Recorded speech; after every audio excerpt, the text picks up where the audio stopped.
Good morning বন্ধুরা, শুভ সকাল। একটা নতুন ব্লগ নিয়ে নতুনভাবে হাজির হয়ে গেলাম। আশা করি সকলেই সুস্থ আছেন, ভালো আছেন। অনেক সকালে আজকে রুটি আর তরকারি নিয়ে হাজব্যান্ডকে গোছ করে দিচ্ছি আর খেয়ে দেবো। সকালটা এটা দিয়ে শুরু করলাম, চলুন পরে আবার শুভ দুপুরের লাঞ্চ নিয়ে একটু বেরিয়েছিলাম বিশেষ কারণে। সেই কারণটা করে এসেই এটা দুপুরের লাঞ্চ, গরম গরম ভাত আর এখানে বড় বড় চিংড়ি দিয়ে আলু দিয়ে পটল দিয়ে ডালনা আর পাঁপড় ভাজা। এই হয়েছে দুপুরের লাঞ্চ। শুভ দুপুর, অনেক শুভেচ্ছা ভালোবাসা। পরে আসছি। তো চলুন, চলে এলাম সন্ধেবেলা চায়ের পর্বে। তার আগে বলি আজকে সকাল থেকে খুব গেছে, কারণ আজকে গ্যাসের জন্য গ্যাস লেখানো হয়ে গেছে, কনজিউমার নাম্বারও চলে এসছে, কিন্তু ওই সমস্ত জিনিস বায়োমেট্রিক করতে গিয়ে প্রচণ্ড 2 ঘন্টা লাইন দিতে হলো। কেওয়াইসি আমার দেওয়াই ছিল। তো এখন 25 দিন আগে গ্যাস আসবে না। এই গ্যাস নিয়ে খুব সমস্যা। দেখা যাক কী হয়। যুদ্ধ হচ্ছে আর প্রভাব আমাদের। হ্যাঁ, আসলে কিছু করার নেই, কিন্তু তা হলেও 2 ঘন্টা লাইন দিতে হয়েছে শুধু বায়োমেট্রিক করার জন্য। এত ভিড়। তারপরে কেওয়াইসিটা করাই আছে বলে কোনো অসুবিধা হয়নি। যাদের কেওয়াইসি নেই তাদের তো আরও মুশকিল। এখন মোটামুটি আর 1 সপ্তাহ বাদে গ্যাস আসবে। তবে আমার একটা গ্যাস আছে বলেই অসুবিধা হয়নি। আগে থেকে আমার হাজব্যান্ড একটা গ্যাস রেখে দিয়েছিল বলেই বাঁচবা। এই ক্রাইসিসের মধ্যে আমাকে এখনও করতে হয়নি। ওটা এখন চলবে মোটামুটি 1.5 মাস তো চলবে একটা গ্যাস, তাতে কোনো সমস্যা হবে না। তবে এইগুলো তো করে রাখতে হবে যেগুলো দরকার। তো দেখা যাক কী হয়। তবে আমার মতনের অনেকেরই নতুন করে ইন্ডাকশান কিনতে হয়েছে। হয়তো অনেকের বাড়িতে ঠিকমতো রান্না হচ্ছে না।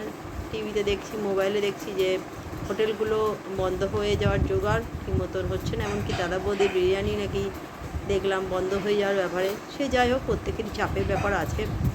এখানেও বেশ কিছু হোটেলের প্রবলেম হচ্ছে। আস্তে আস্তে সমস্যাটা মিটে যাবে বলে মনে হয়। তো আমি আমার সমস্যাটা আজকে মিটিয়ে এলাম। দেখা যাক কবে কী হয়। বন্ধুরা, সন্ধেবেলা জলখাবার পাবে ছেলে চলে এসছে।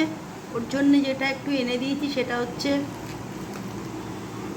চিকেন মোমো একটুখানি ওর জন্যে, আর বাবার জন্য যে রুটি আর আলুর দম। এটা হচ্ছে ওর বাবার জলখাবার, এটা হচ্ছে ওর। চলুন, শুভ ভালোবাসা রইলো। তো তারপরে একটু বেরোবো, আমি দোকান দিকে একটু যেতে হবে। তো এরপরে আবার চলে এলাম বন্ধুরা শুভরাত্রির ডিনার নিয়ে। আর ডিনারে আজকে করে ফেলেছি সেটা আগে গরম গরম চিকেন কষা আর রুটি। বেরিয়েছিলাম আজকে একটুখানি, কারণ কয়েকটা শনি রবিবার ছাড়া তো কেনা হয় না। অন্য দিন ছেলেকে নিয়ে বেরোই, আজকে আর ছেলে যায়নি, আমি ওর বাবাই বেরিয়েছিলাম। গিয়ে নিয়ে এলাম হচ্ছে এই গ্রসারি কয়েকটা জিনিস নিয়ে এলাম। তবে দেখলাম আমাদের এখানে মৃত্যুঞ্জয় বন্ধ হয়ে যাচ্ছে, মিষ্টির দোকানগুলো বা বড় বড় কি বলবো রেস্টুরেন্টগুলো বন্ধ হয়ে যাচ্ছে। গ্যাসের এই সমস্যার জন্য তো প্রচুর প্রবলেমে পড়ছে। আমাদের এখানে বেশ কয়েকটা ছোটোখাটো হোটেলগুলোও বন্ধ হয়ে যাচ্ছে। তারা বলছে আর পারা যাচ্ছে না, দুবেলা করে কখনোই হচ্ছে না, একবেলা গ্যাসের প্রবলেমের জন্য। আজকে আমারও যা প্রবলেম হয়েছিল সেটা তো আমি মিটিয়ে এসেছি। ভগবান করি তাড়াতাড়ি এই সমস্যাটা মিটুক।